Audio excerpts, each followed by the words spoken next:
Welcome to another live episode of Halftime Adjustments. It's your host, Eddie Arnell, my man G Witt, Mr. J. Lou. What's going on, gentlemen? Tighten up, baby. Tighten up, baby. Tighten up, man. Week 3, 2024 preseason for the Tennessee Titans just wrapped up earlier.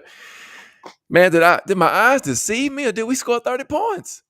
Yeah, it was 30. We scored 30 It was points. 30. It was 30 on that board. Man, when Titans go to New Orleans, win 30-27. Man, first time going 3-0 in the preseason since 2003, so it's been a long time. Say what you will, that's important considering how it's been going around here lately.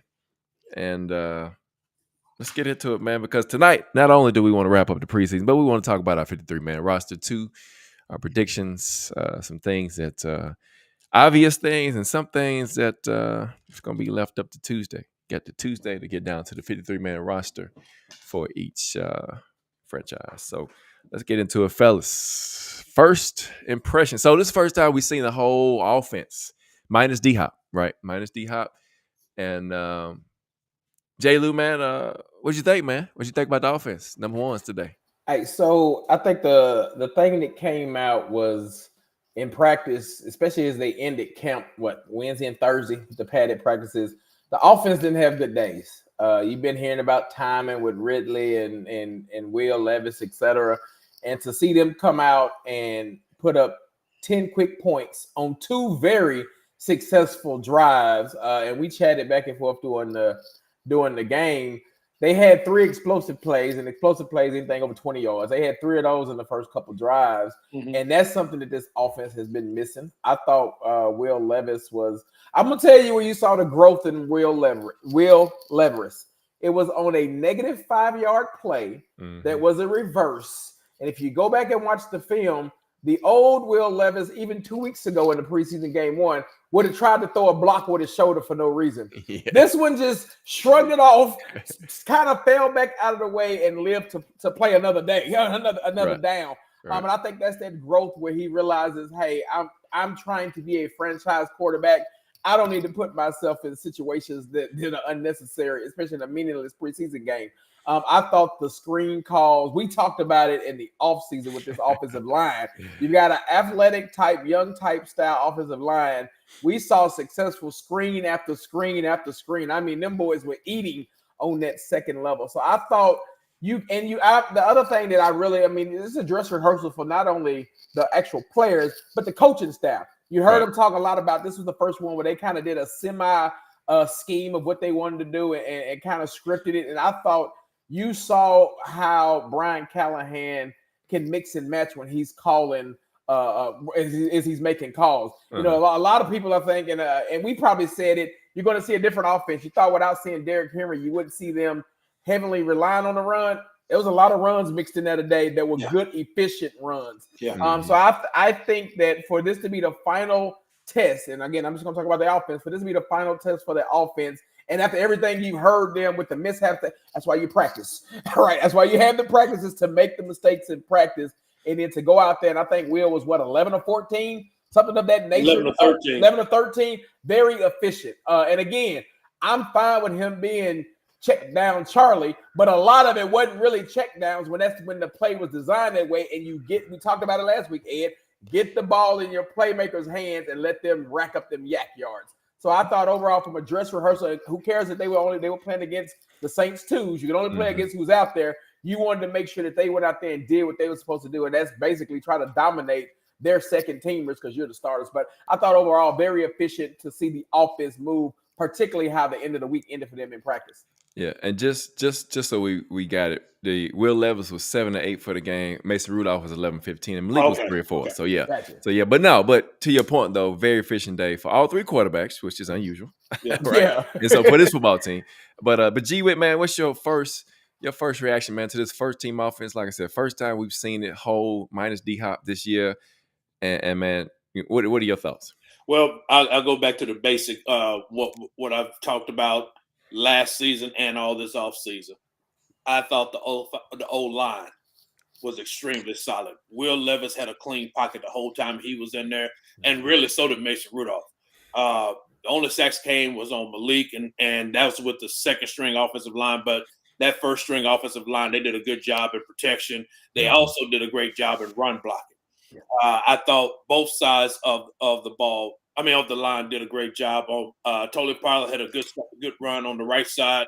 I thought Raiders did a great job when MPF kicked out and everything. He was helping, and he switched off and went to and got the linebacker and created a nice lane for Tony Pollard. I thought Skoronski and Latham just held their own, especially in pass protection. I thought they did a really good job. And I thought overall the offense was very, like you said, Jay, looked very efficient. Thought Will Levis did a good job. Definitely Brian Callahan did a good job mixing up the play calling. Again, we were talking about it. I think we saw more screens in this game than we saw all last season. And the funny thing about it was they were all successful. I did thoroughly enjoy the 4th and 1 call by Callahan, the quick pass to Tony Pollard. First team I thought about with that was the Kansas City Chiefs play, because you see Andy Reid do that all the time. Yeah. So overall, I just thought the offense did good.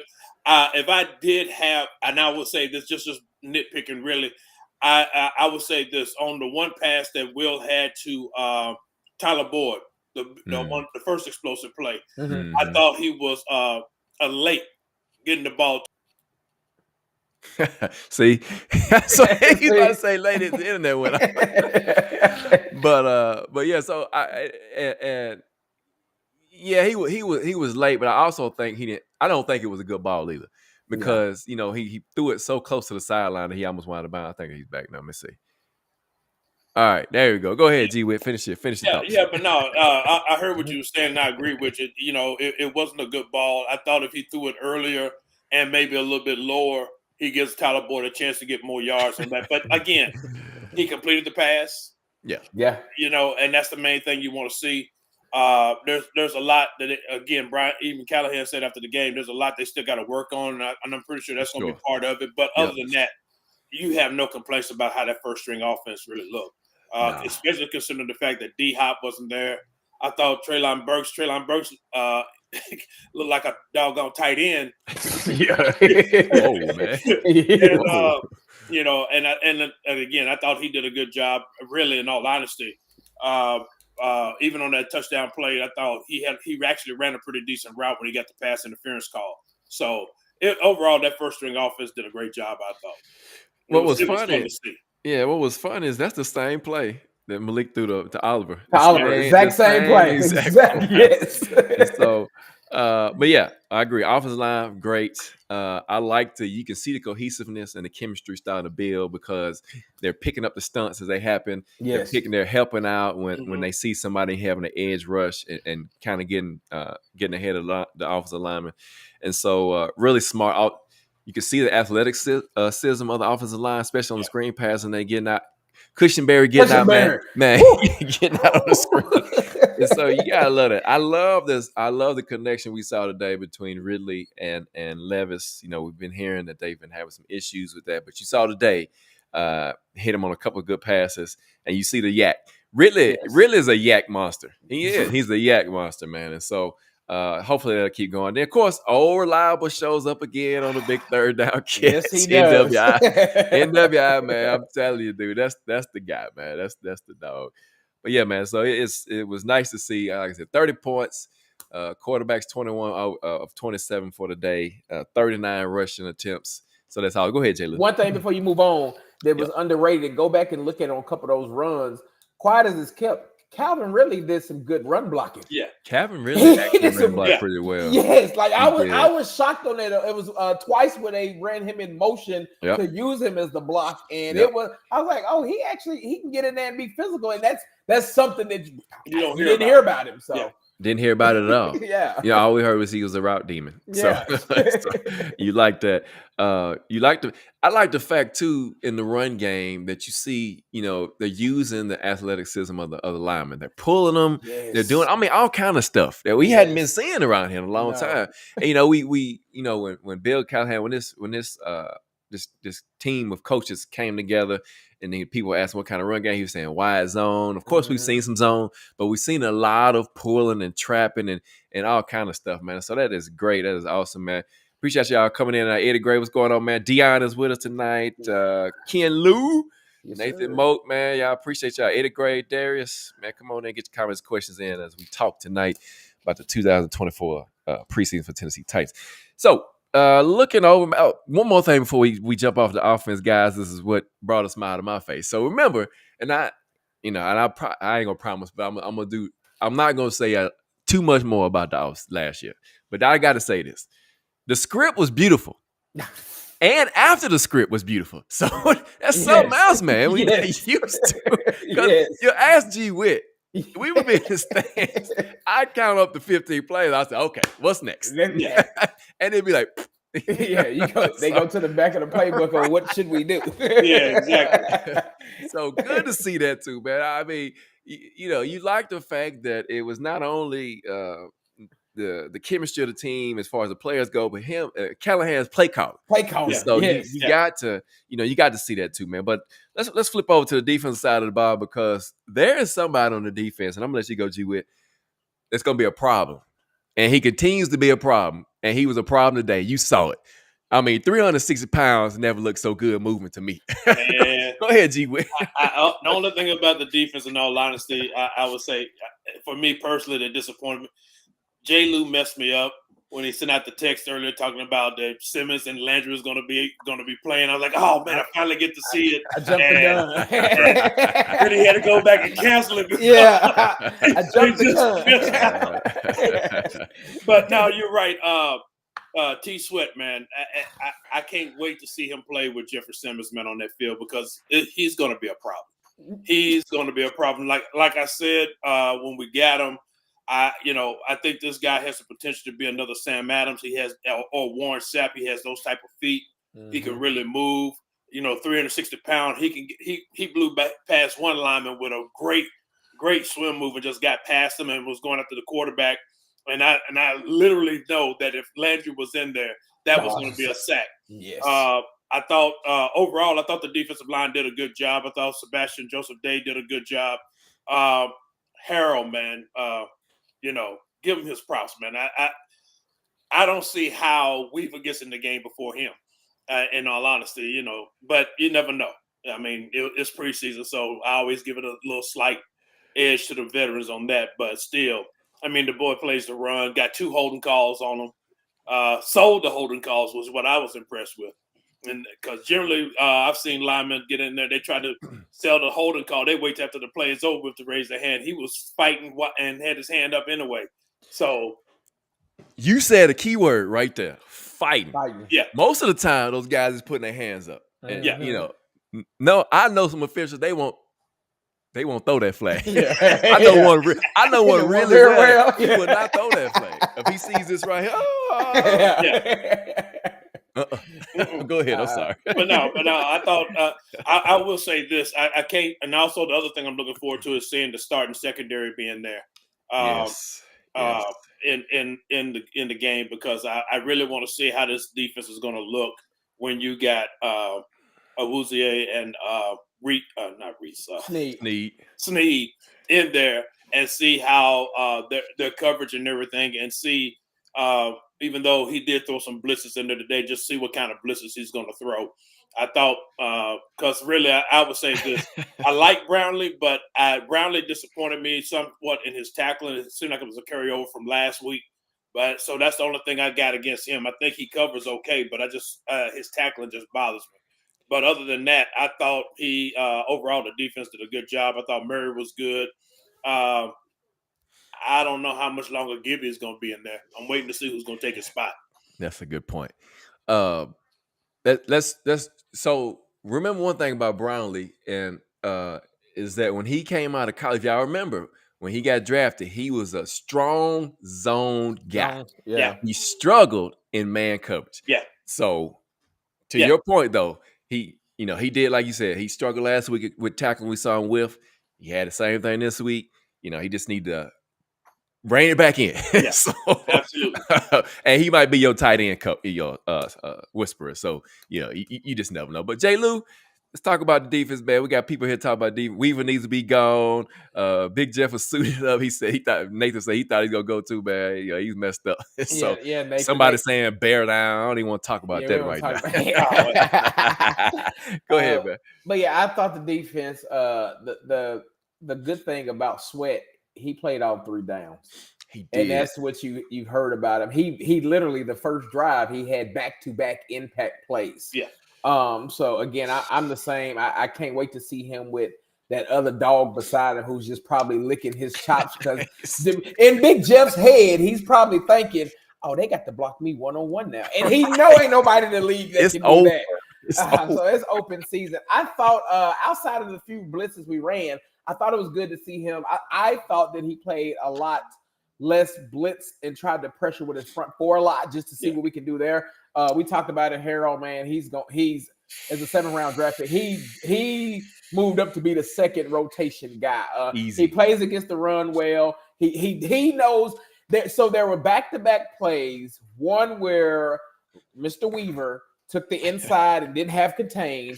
2 plays later, Mr. Harrell was on the same type of side, and he kept the contain and kept outside and forced that pressure back towards the inside. So I thought he played well. Hate to see Chance go down. I know they say he's got an MRI coming up. So the knee, yeah. Mm-hmm. He slammed his helmet and was frustrated. And when you when you see that type, people always get. Oh, he walked off. A lot of folks walk off on ACLs.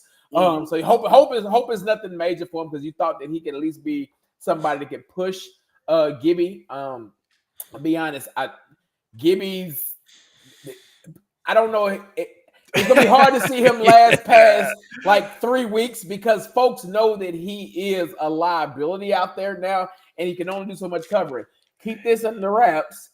The Rams today granted their inside linebacker permission to seek a trade. Just throwing it out there. Yeah, I saw that. If Rand somehow can magically pull that off, you ain't gonna hear nothing about linebackers no more.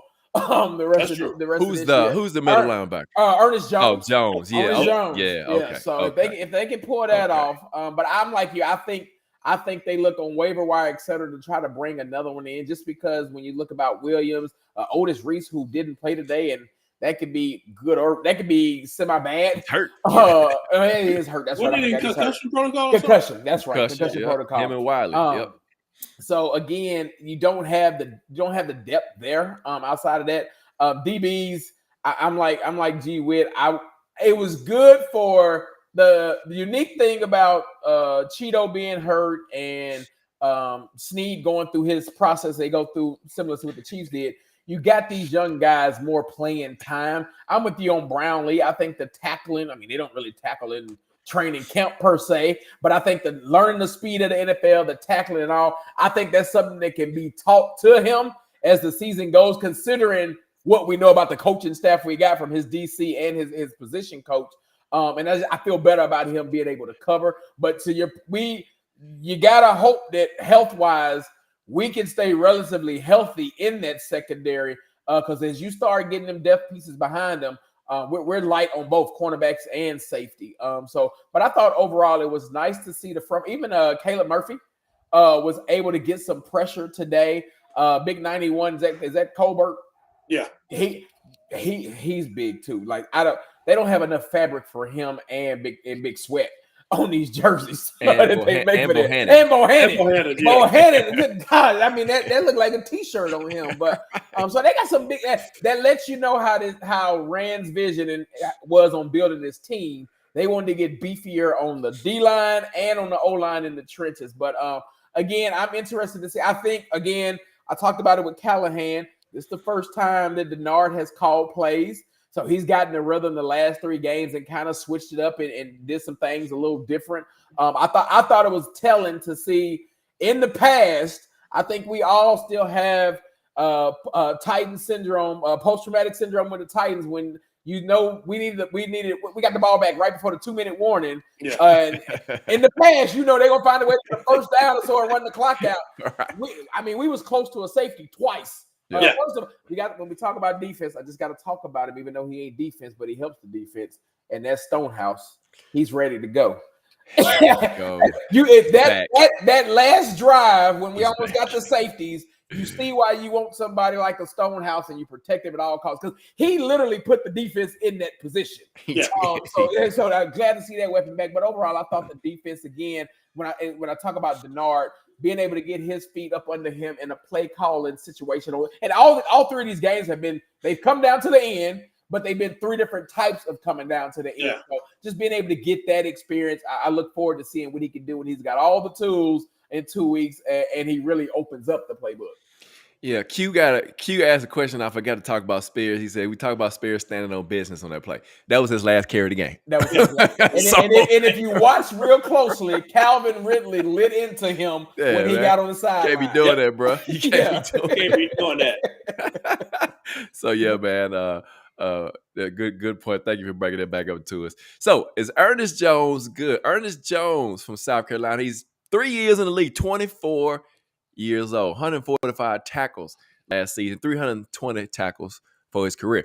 So he has a nose for the football. Yeah. He has a nose for the football. He's a young linebacker. And you pair him up 6'2", 233, 235. Mm-hmm. Hey, man. Whoever trades for him is going to have to do a new contract. And if you can get him, that kind of solidifies your inside line. If he plays like he's been playing the past 2 years and stays on that trajectory, that solidifies a spot on your team that has been a weakness where you can look elsewhere. You heard him. You heard Rand talking about they having a seventh claim position after people get cut. So I mean, they're not done. No. I think they add something to the edge just because of where we are. Yes. Speaking of edge, and I'm gonna get some more comments that's coming in the chat. Speaking of edge, so Mr. Weaver. So they ran a blitz opposite side of Mr. Weaver. Mr. Weaver was in coverage.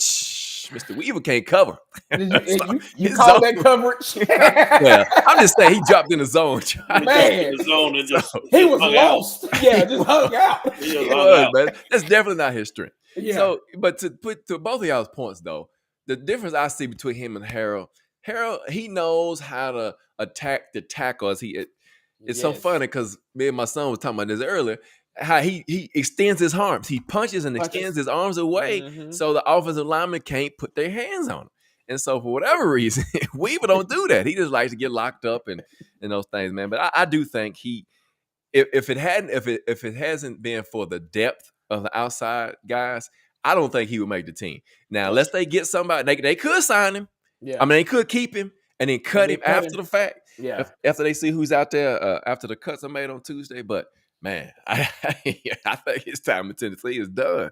I really do. I know y'all do too because y'all have said it many a time, man. So, but yeah, man, hate that Chance Campbell's hurt. I think that's the only way we see Gibby make the team because Campbell might be out unless they pull a trade or they pick somebody else up after Tuesday. And so, but yeah, man, it's very interesting. My only concern about the defense right now is, of course, we haven't seen Snead or Cheeto and what kind of shape they're going to be in. Yeah. Yes. So that's my concern. And I know Snead practiced some here and there. Cheeto hadn't practiced since he hurt his calf. And so what kind of condition are they going to be in? Because we all know, and we've talked about it on this show plenty of times, is that when you don't play the preseason, it take you about 4 or 5 games. Yeah. We've seen it. And the Bears go 3 to 4 deep at wide receiver. Good one. So that's my only concern. You saw McCrary play today. And so we'll see. And I know they got a good game plan and they're managing Snead. Has it ever came out to what the issue is with Snead? Because I was thinking about that earlier today. I was like, what is it? A knee? Is it a back? Is it? It could be one of those just a history of a knee issue. The best way to put the example is probably the same thing that people were saying about AJ Brown behind the scenes. You hear about AJ Brown, you would hear about his knees, and depending on the doctors. But I mean, when you look at it, he's played the past 2 seasons, ain't missed a game really. He has. But to his point, he's managed it to manage his body where he could play through the season. I thought it was big of the Titans training staff to partner with Kansas City to see how that plan was, and they just run it to a T because it's worked the past 2 years. So right. And Farley play. So Farley, Eddie I think you see his future right there. Special teams. Yes. He knocks about his helmet off. Yes. Now we have, of course, we haven't seen that because he's been hurt, but we knew coming out of college that he was a physical guy that could tackle. Yes. But he just can't stay healthy. So I think, man, So let's just go on and Yes. we'll talk about special teams first. We can talk about that within the because we talked about Stonehouse, the kicking competition, whether or not we got one. But let's go on and get to the roster, man, because we can talk more about that too. Yeah. So let's just start, man, with James said Fall is still in money, man. He's gonna play. He's gonna play this year. Nathan said Weaver tackled his other edge. He did. He did. I remember that one. When the quarterback stepped up, he did a good job stepping up. The pocket got to be pressed more by the D line, man. But yeah, so let's go on and get into it, man. We'll start on the offensive side of the ball first. Quarterback. We all agree, or do we agree that we keep 2 quarterbacks? Yes. Okay. All right. I hate it for Malik. This is a year too late for him as far as getting this coaching staff, because I think if they would have had him if they had him last year and this year, maybe. But he's still holding the ball. Y'all saw when he took the first sack, he held the ball too long. He could have ran. He was a little late on a back shoulder to Jaquan Jackson, excuse me. Yeah, bad throw on that. He played great, but he still got those things that you like. If he had to start. I really hope that that's why you hope that he can sneak through the practice squad. He will not. I don't think he will either. But if he could, they'd be going to stay with this coaching staff. So, all right. So we good there. 2 quarterbacks. All right, running back. I think we good here too. Eddie Gray said, "Who's gonna be the emergency quarterback?" Then I just don't think they'll keep 3 quarterbacks. Now they'll probably find somebody. You know what? They might try to put Malik on the practice squad, but he won't stay there. But yeah, I don't know who the emergency quarterback would be. That's a good question. That's the only way they can keep him. Well, correct me if I'm wrong, J. Lou, but I think he'd have to go on the practice squad and have to use him as a standard elevation on game day. This is the only thing about him being on the practice squad that you got to remember. Anybody that is signed from the practice squad automatically goes to the 53. So I would think he's got a relatively good chance to stay on the practice squad. That's true. Because I don't see any other team. I don't think any other team would look at him as a backup or a starter at this point. Moment. Yeah, at this point. Yeah. And so running back, Pollard, Spears, Chestnut, Haskins. Yes. Yep. I got 4. Haskins because of special teams. Yes. All right, man. Yes. See, we good here. All right, guys. I'm gonna see. Wide receiver, G Witt. Wide receiver, tell me who you got. Ridley, D Hop, Boyd, Burks, NWI, and Jackson. Where's Jackson? Which one? Jaquan. Okay. All right. That's what I got too. Jalen, you got something different? I got the same I see thing. Kiera's I have a possibility if I drop 1. So I've got them keeping 6. Yeah, I had 6. I flip it to 7 and I add Mason Kinsey if I drop somebody on defense. Mason Kinsey? Yeah, wow. Over Kiera's Jackson? Yes, because I think Kiera's Jackson is going to the IR. That's just me personally. I just think he's going That's true. And that'd be 2 years in a row for him. Yeah. And Kid, and I heard this discussion last week. Kinsey, he keeps sticking around. He keeps sticking. It's like his 4th year, right? I think it is. He did something different. Availability. Even with a broken pinky, he wanted to go. Yeah. And his competition was Kyle Phillips, and we ain't seen Phillips. Yeah. Phillips is done in Nashville. Yeah. Yes. So Eddie Gray says Willis has a greater upside than Rudolph, and I'm not arguing that, but at this point in time, he's just not there. I would 1,000% agree. Upside, though. I 1,000% agree with the upside. Yeah. But if I needed somebody to go win me a game today, if Levis was out, I think you see Mason Rudolph have a better control of the offense at this point. At this point, yeah. And like I said, I just think it's a shame that he's in year 3 and he hadn't had this type of coaching in his career. Yes. Unfortunately, because I think if he would have got this coaching his first year, oh man, we'd be talking about a different story here. Story. Yeah, he would be further along. Yeah. The interesting thing about the receiver group for me is Brian Oliver. This is a cat undrafted that could possibly make a roster, but he's got so many people in front of him. I don't even think he won't even stay on the practice squad. Somebody else. It's gonna be hard. Yeah. It'll be hard to sneak him through. Tight end. Chig, Wiley, DMR, and Vanette. I got those 4. Okay. Now, the only question mark I got is Wiley. He's in the concussion protocol. How long is he going to be in there? I guess it wouldn't make a difference because if they put him on IR for 3 games, they still got 3 tight ends. So it's not a big deal. All right. So offensive line. I got one question mark on tight end. Okay, go ahead. And that's Vanette. And I only say that because, again, if we start looking at a veteran, there's a veteran that played at Cincinnati that's kind of the same similar play style as Vanette, TJ Hushmanzai, whatever his name is. Yeah. They just he's a free agent now. He Yeah. just got released. And again, if you think about bringing somebody in that knows your system as a vet, that could be something that you go if you have to go to a point where you cut and need somebody to add and you don't keep Vanette, that could be a possibility. But right now I see him, but just keep that in the back of your minds too. Yeah, that's a great point. Yeah. So Jay Lou, go ahead. Talk about the offensive lineman, man. What you got? How many and who? Okay, I got 9 O linemen. I got the starting 5 you saw today: Latham, Peter, Lloyd, Dillon, MPF. And then I go with Daniel Brunskill, Jalen Duncan, Andrew Rupkich, and Jerron Christian is my 9th as the guard. Jerron Christian. Yeah, I go with Christian is my 9th. Wow. Yeah, what I you had got? him too. You got him too? Yeah, I had him too. I just didn't put Jalen Duncan on there. Yeah, okay. I had Jalen Duncan. So you got 8 G Witt? Yeah, I got 8. Okay, you got 8. Yeah. I got 9, but I had Corey Levin 11 because he could play center guard. Yeah. That's the only reason why. That's the only reason, yeah. That's the only reason why. But I like that too. I mean, either way, because they talked about it on the game today, is that those second team guys, you want them to be able to play multiple spots. Right. Yeah. And I think they kept 10 offensive linemen last year, 8, 9, 10, somewhere in there. So that's about right. So yeah, no, that's good. That's good. All right, man. So let's go defensive line. G Witt, man. Let's we see lost him.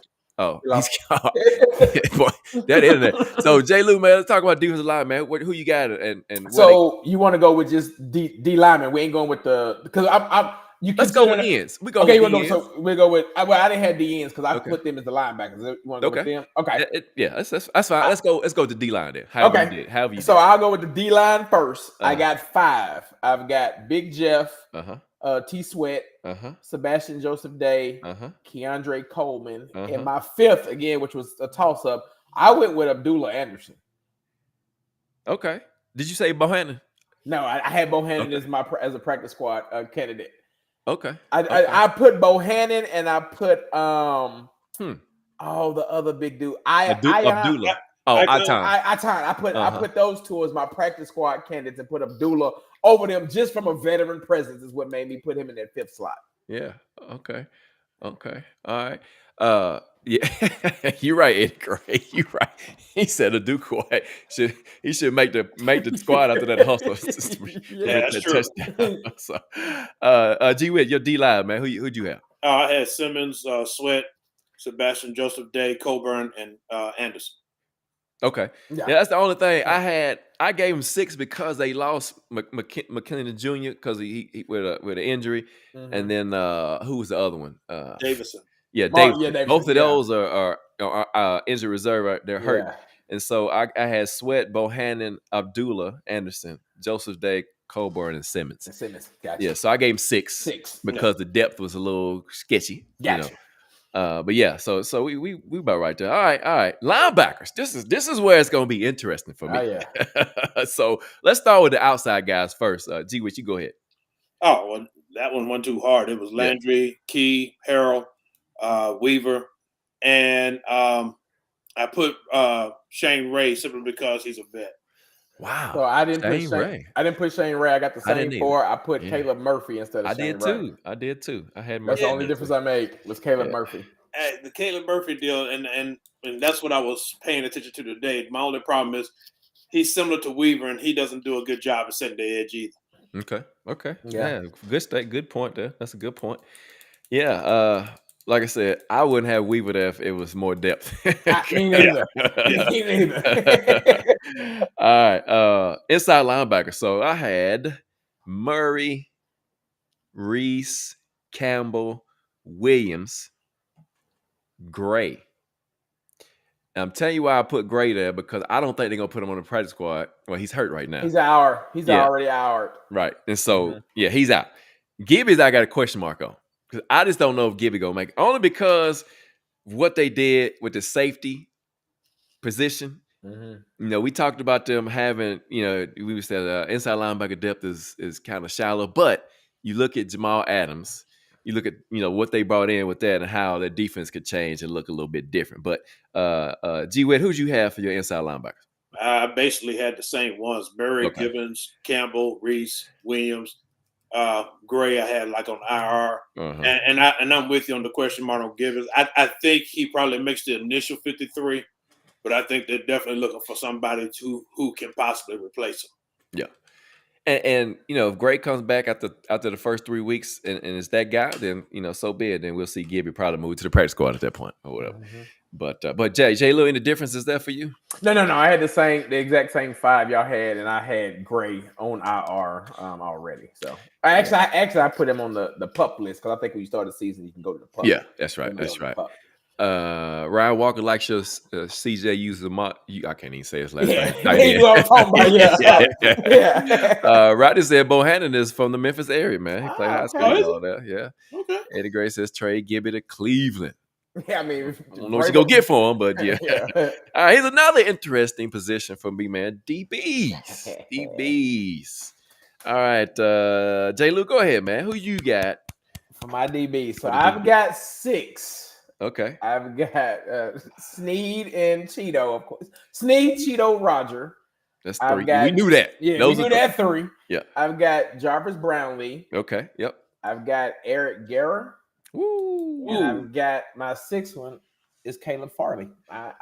Caleb Farley. Okay. The last 2 I put on there basically for special teams. When you start looking at special teams, and you saw Guerra, I mean, he won except the punt return that had him on the last one. That's and right. and Farley, I thought Farley, the little we seen of him year before last, before he got hurt, he was good as a gunner, and we thought he was decent on special teams. And I think when you just look at some of the pieces on the team, you've got to piece that together. So that's how I ended up with those 2 as my 2 after the first 4.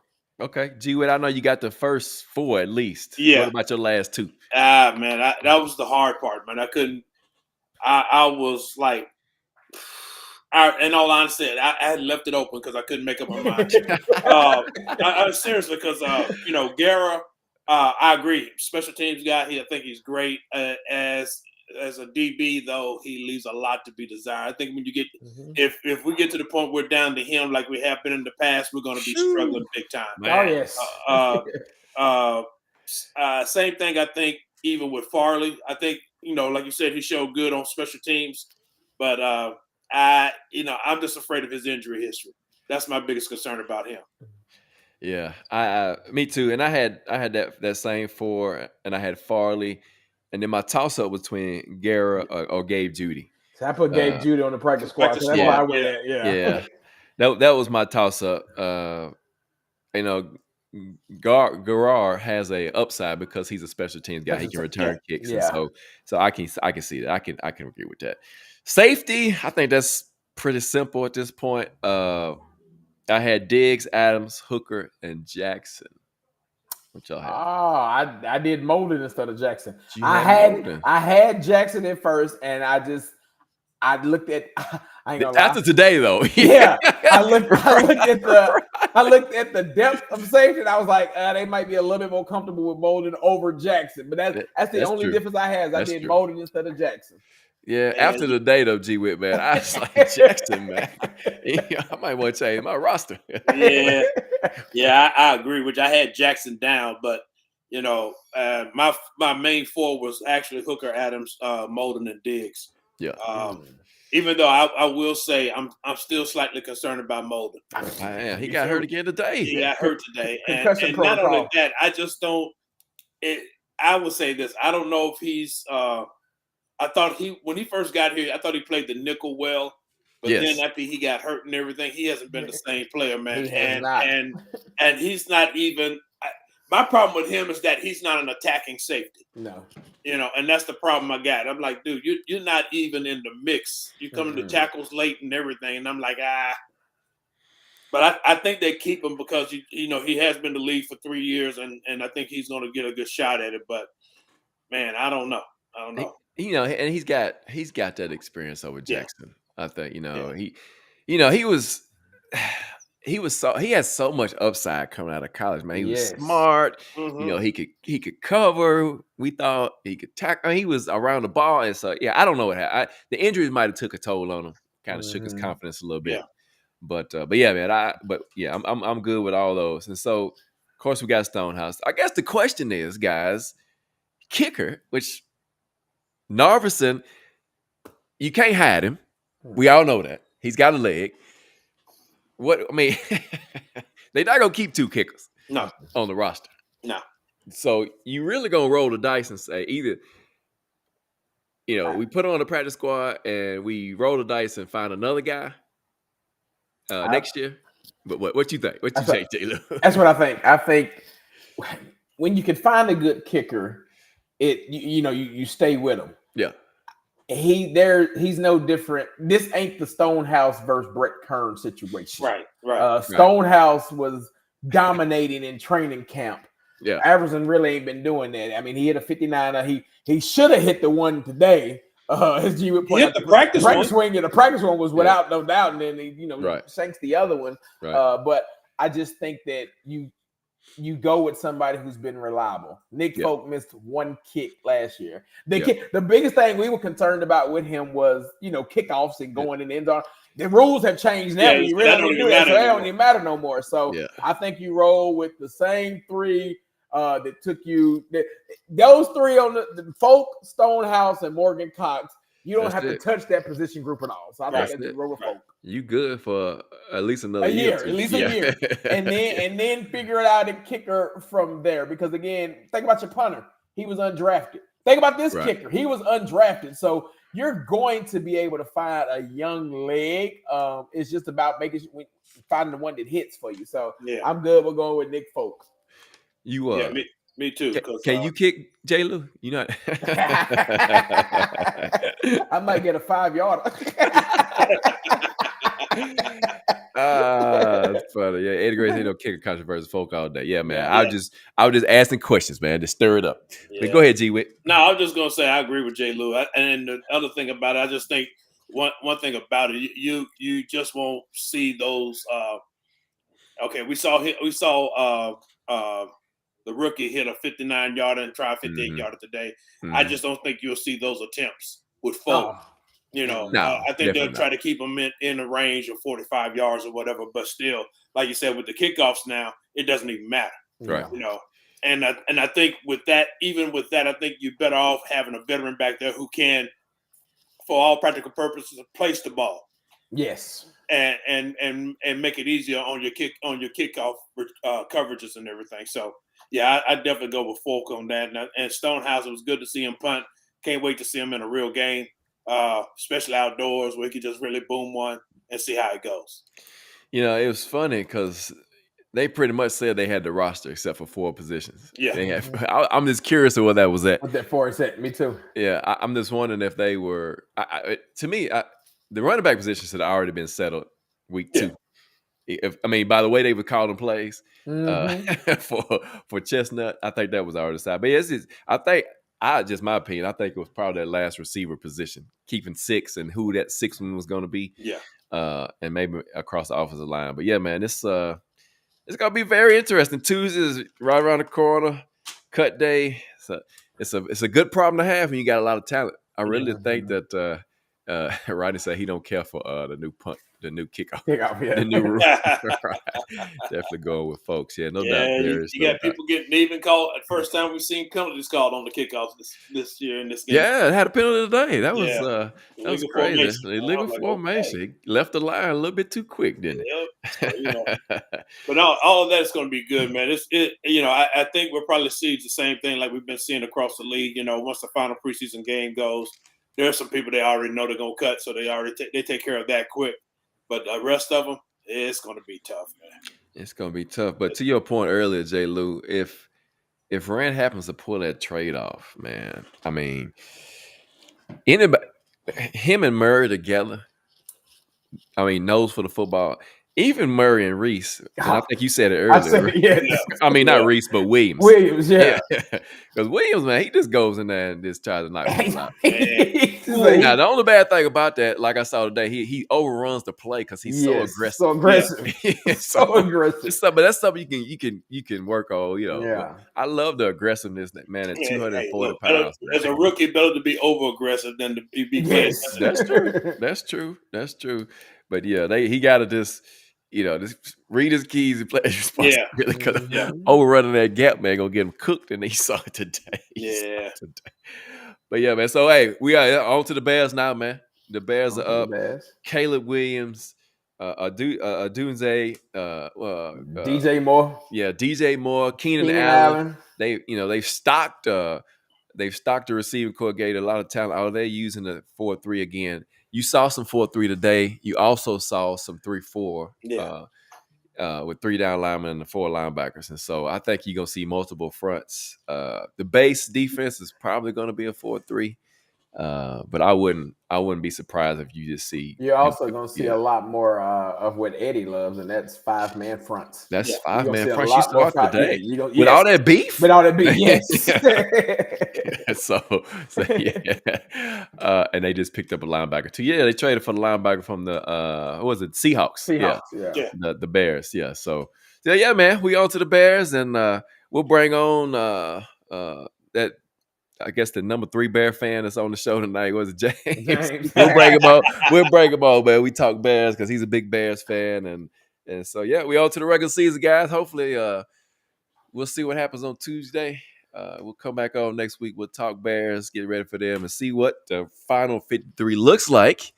I think we all are pretty much on it. Maybe a few differences here and there that probably will be different than what we say, of course, but yeah, man, we appreciate y'all joining us tonight for another episode of Halftime Adjustments. Eddie on there, G Wit, J Lou. Yes, on to the Bears, man. Week 1, 2024 is here. Let's get ready to roll, man. Thank y'all for joining us tonight. Check us out next week.